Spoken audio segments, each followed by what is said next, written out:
Have you ever felt frustrated, overwhelmed, or stuck wasting time in admin instead of growing, leveraging, and scaling your business? Then this podcast is for you. Welcome to Delegate to Elevate, the podcast that's all about handing off what you don't need to do so you can focus on what you do best. So here's your host, Bonnie Schutz.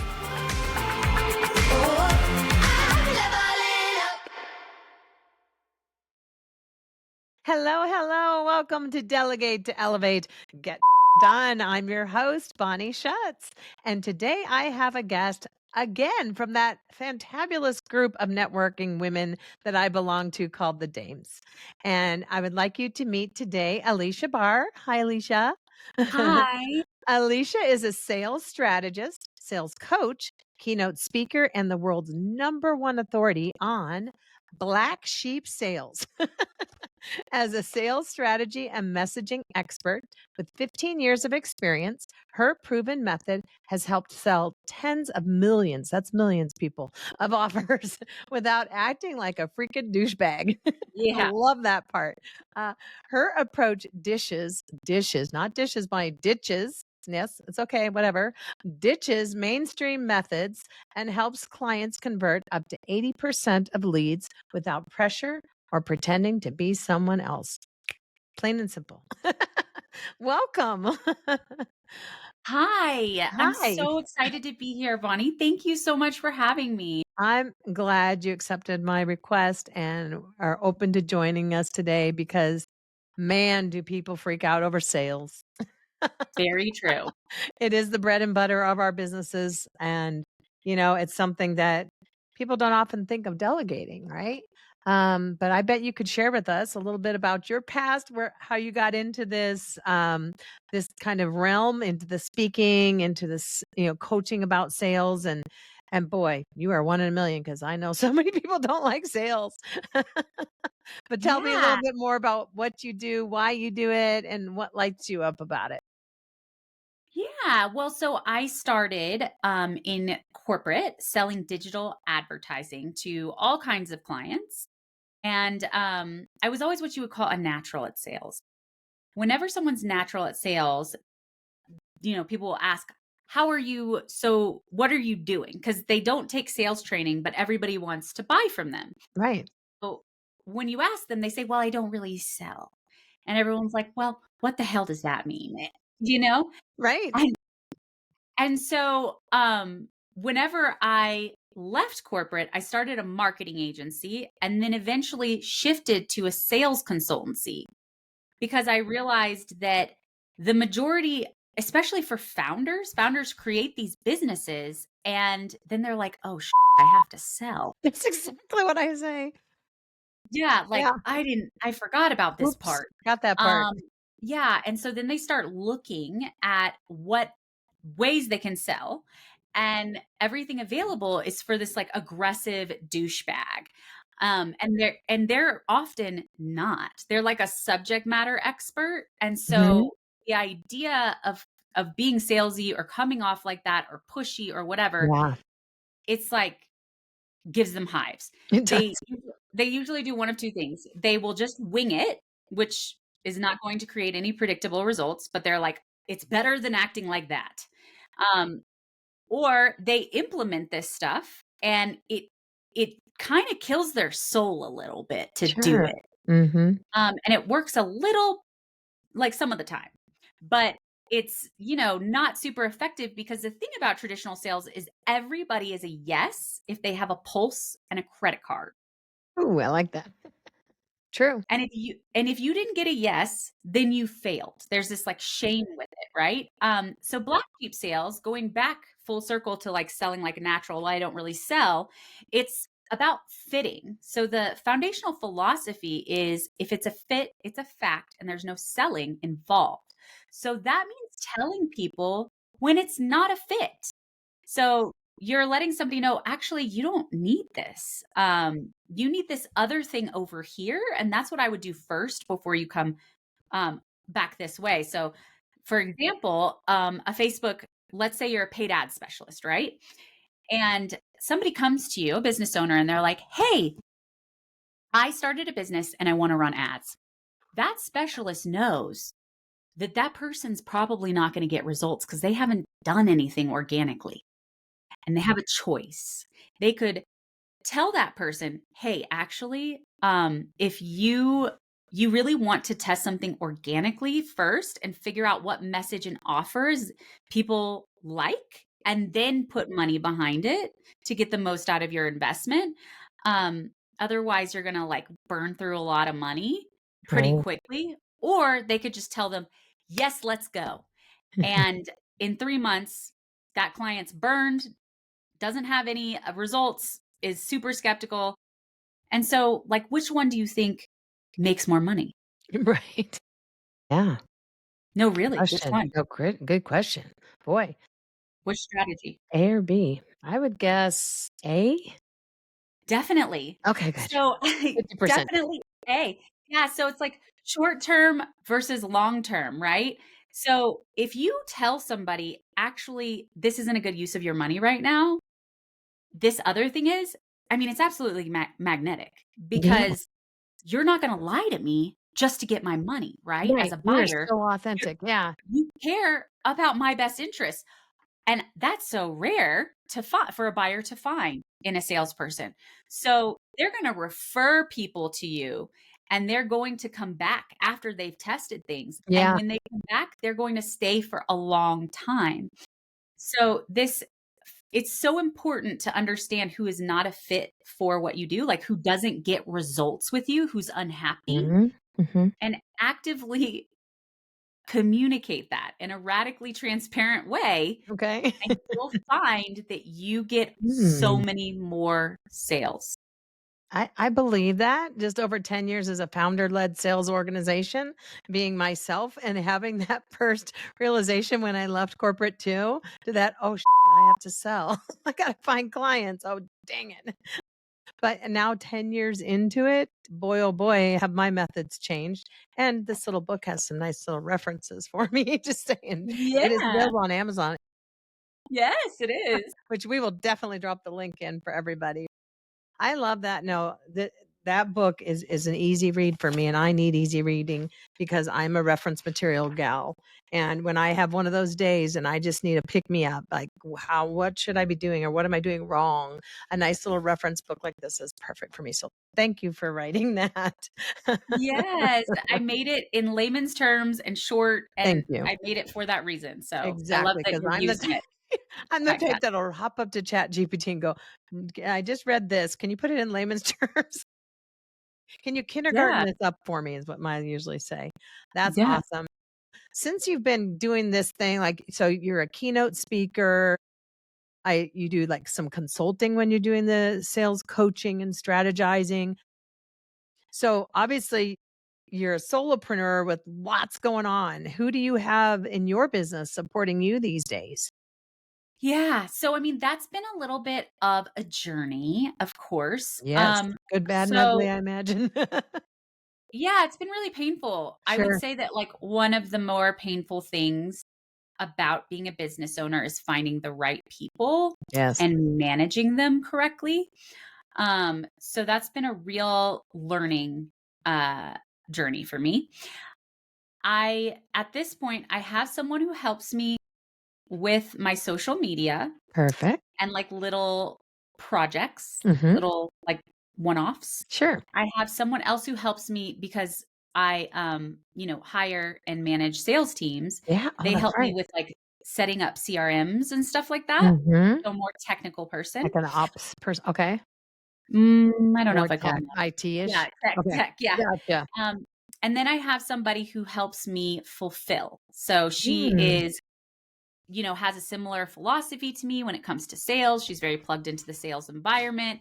And so she can help with clients who need like, what should I say to this email? What should I say in this conversation? Yeah. That kind of a thing. So she Ooh, can, awesome. I'm going, yeah, yeah. So that one was It's like a exciting. mini me or a clone, a semi-clone. We all could Yeah. use those. Now what's been the biggest challenge? Is it just like working in a remote world and trying to communicate the way you wanna communicate or something totally different? So whenever I have brought on an EA, like Mhm. they make like really, I tried in the US and Canada and the Philippines. Okay. And Good to know. so yeah. At first I was like, I'm gonna pay well because I want it to be good, right? It does not mean it's going to be good. Right, and you don't always get what you pay for. But spoiler. Yeah. So at first it was like people just wouldn't meet deadlines. The US and Canadians, they'd be like, Really? just didn't meet a deadline and didn't even communicate on it. Like, hey, I'm not going to have that for you by this time.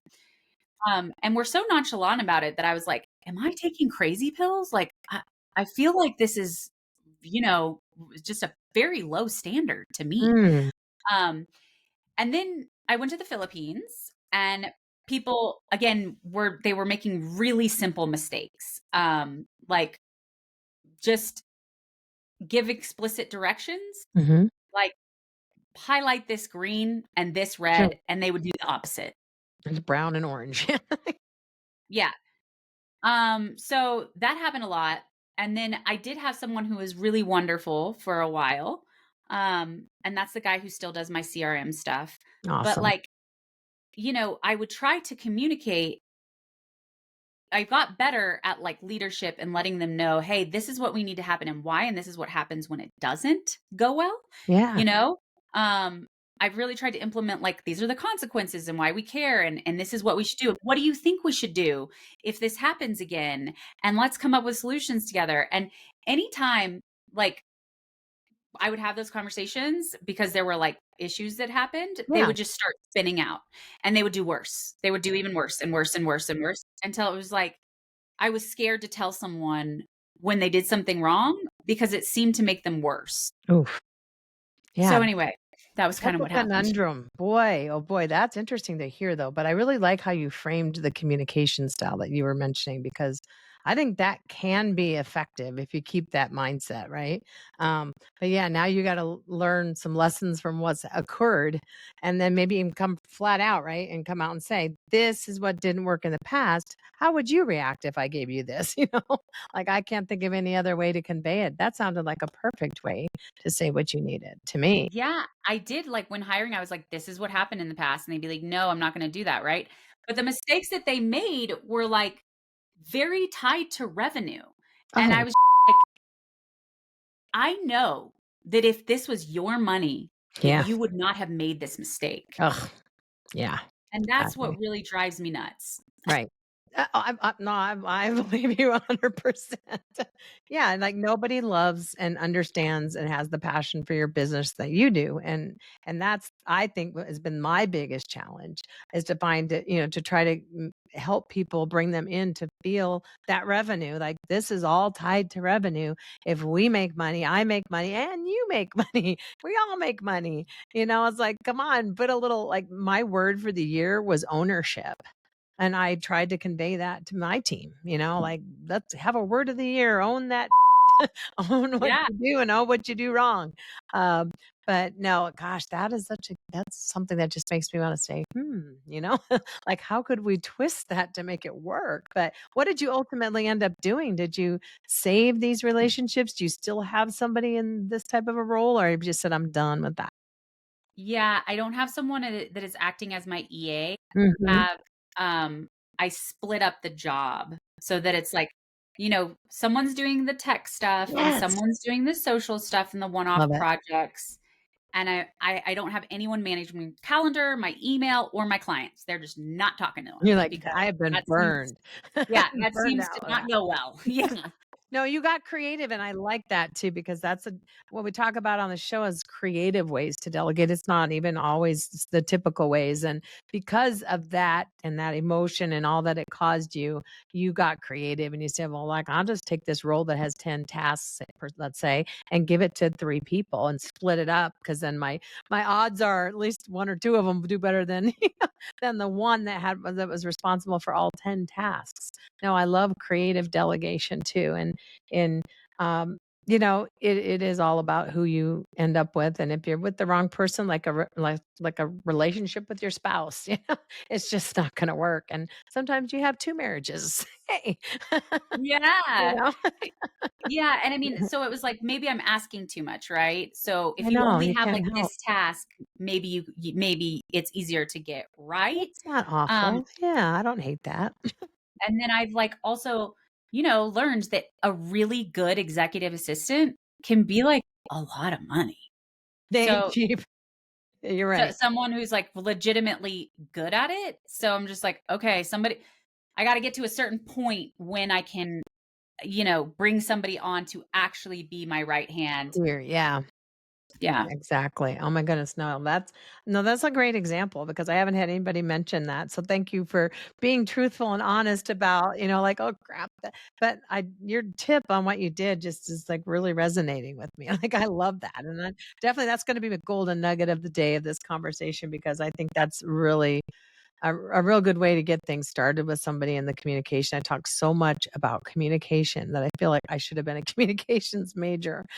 It's all in the delivery and it's all in like really communicating well and over communicating and especially in the remote world, right?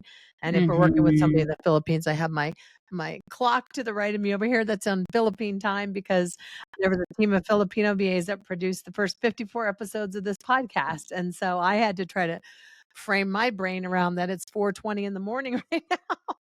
It's like, wow. But yeah, Yeah, no, I get what you're saying. And I think that that's interesting to hear that you've been through that. But that's a cool way to just say, you know what, if you feel like you just can't do it anymore, like it's not gonna work, split it out. Or just, dip out for a while and take it, try again later when you're back in a different mindset or in a different financial mindset. Either exactly. way, I love that. So, so the business is going good. What kind of keynotes have you been doing lately? I mean, the keynote that I do the most is definitely just the fit, just the structure of approaching a sales conversation about whether it's a fit or not. So that involves identifying your anti-audience because everybody focuses on their ideal audience, but they don't have criteria for their anti-audience. And usually even with their ideal audience, they're only thinking of like demographics or niche or something like that. And so when you think about it, you want to think about who are the clients who have been so happy with what I do. And what did they have in common? What were the patterns? Did they have like a certain type of offer? Did they have an offer period? Were they more established in business? Did they have a staff supporting them? Were they someone who was a fast decision maker? Were they someone who was very analytical? Were they, you want to think about those things that aren't just like a company with XYZ revenue or Right, something. right. And then the same for the people who were not happy with results. And almost always, those people, it's like they had misaligned expectations. They thought that they Sure. were going to get a different result in a different timeline with a different level of access to you or your staff. But also, there are other situations where it's like they didn't have logos yet. They didn't even have an idea of what they wanted for a logo. They didn't know their audience target. They didn't like, there's just a lot of times certain information or things that someone needs to have in place before they work with you to really reap the benefit of it. And so being really honest with people about that Yeah. and giving them a resource when they're not in the place to really see the Mm, difference with you. Because if you, it's one thing to have this traditional sales approach of like trying to get everybody to come in no matter what. If you're like, okay, I sold it and now I never have to talk to this person again. Like I could see that. But if you're going to continue to have a client relationship with this person, I mean, have you ever had a nightmare client, Bonnie? yes, ma'am. I have. Some money is not better than no money. Like they will Right. take your money, your emotions, your time away Your from health. Yeah. yeah, Yeah. away from quality clients. Right. So for anybody who has those longer term client relationships, it's even more important to have this criteria not just because it makes more people say yes, but also because it protects you from nightmare clients. Amen. I Yeah. have been in business for 10 years and I have had those nightmare clients that have had me losing sleep and having so much stress and just not healthy because of the effect of it. And it's made me not be desperate to sell just to get clients. Now it's like I really stop and, think about who I'm working with, just like you said, like, is this truly my ideal client because of XYZ? Because I learned, ABC last year from this person, you know, is this my true ideal client? And I know, I mean, what would you say to somebody that's new at maybe entrepreneurship and they're desperate for clients, like they're just getting started? How can they like get to where we are 10 years in maybe and saying like, screw you, you're not my client. But how do you get them out of that desperate zone? I will say it is unfortunately one of those lessons that people have to learn for themselves. So, and then, you do it once and you're like, oh, I won't do that again. And then you'll probably do it 3 more times. And then you'll be like, "Oh, I'm never doing that again." And then 3 years later, you'll do it again because you forgot how terrible it is. Right. And it's just like this lesson that keeps coming up depending on where you are in your life. So I'd love to say that people can learn just by hearing the mistake, but it's really something they have to experience themselves. And your gut knows when you're talking to that person. Like, It does. I probably shouldn't do this, but you justify it and you make exceptions and change your shape and twerk Yeah. whatever and go out of scope and add things you don't usually. And Oh, ugh. That's just gross. But I can totally relate because, it has been like it's like you were just reading my book instead of me reading yours at that moment. But yeah, desperate times sometimes, and you're just like, oh crap, and then you start to get into like, oh man, she's just like that last one. Uh, but yeah, you're right. I agree. It's not something you don't know until you can feel it in your bones, and it hits you so hard. But all we can do is listen to amazing podcasts like this and yes, amazing speakers like you to just share, and then maybe we can help a few people from our experiences. Maybe don't try to be too desperate. Ask a lot of questions. You can go back when you're selling, and correct me if I'm wrong, is put questions back to them. Our company does it this way. Is that something that you're good with? I mean, is that a good yeah. tactic too? I don't like the word tactic. Method, we said. Is that a good method too? Is like ask, kind of turn it back onto the person that you're selling to and ask them some questions, knowing what you know about how you conduct business. Yeah, I mean, one of the big differences also with black sheep sales and traditional sales is that traditional sales is about overcoming objections at the end of the conversation, and Right? it's like this battle where one person wins or loses, right? Sure. Instead, you're going to want to ask about the objection early on. So, if an objection you get is Mm, time, how much time do you have to train this person? right. Yeah. Um, this is how much time it takes. Like, is that realistic for you? Because Yeah. it's much harder to overcome that objection from a defensive place at the end of the Yeah. conversation.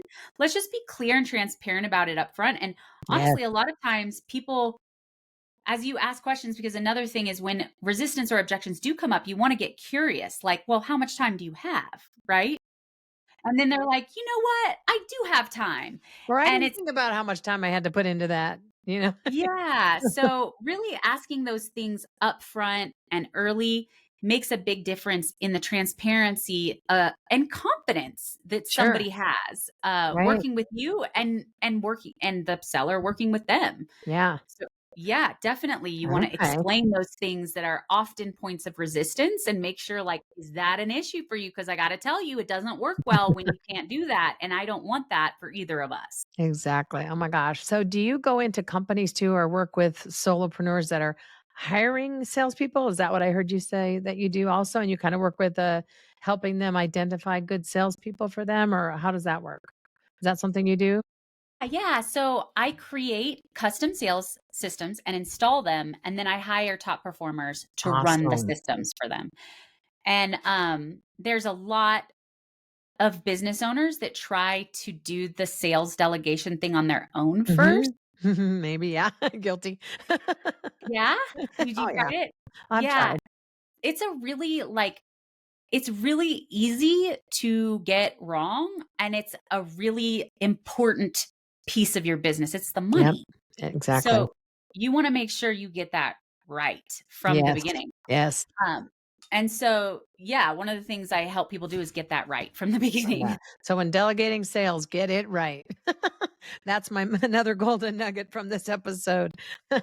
Yeah, that is Don't something play that with that. no, Don't wing it. no. Yeah. Yeah.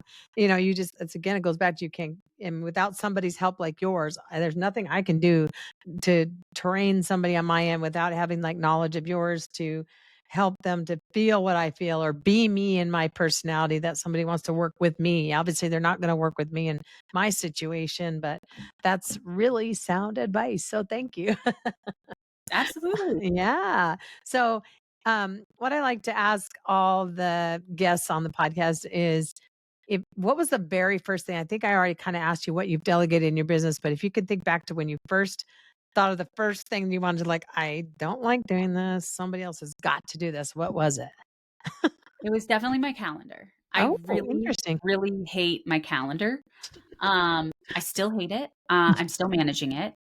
Yeah. So, like, I get, like, people sending me requests to meet and stuff, and I'm just like, "Oh my Mhm. god." I Like, know. I don't wanna figure out, like, where it makes the most sense and still allows me a That break. Tetris thing. Yeah, and, Where am I like, going to eat lunch or go to the bathroom? when I had people manage it, they would just book me, like, 8 hours straight, and I'm Oh, like, "Why are you" I you and had the wrong people. I gave guidelines too around it, Oh, man. and Yeah. it was just so brutal. Like, they didn't book it as if it was themselves. They couldn't understand if Mm. it was themselves. All I can say for that is that after 30 years in corporate booking and managing calendars for C-level executives, when I went to go do it for myself, I sucked.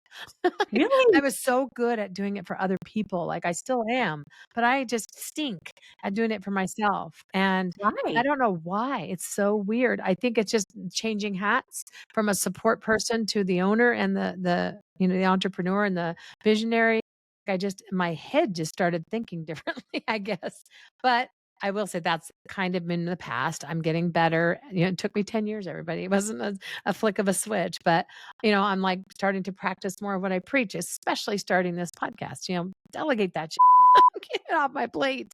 But Yeah. I've gotten a lot better at boundaries, literally blocking blocks of time. Do not bug me. I have to do some heads down work, and that's the kind of stuff I would do for my bosses all the time. Like, why did it take me so long to think about doing that for my damn self? You Yeah. know?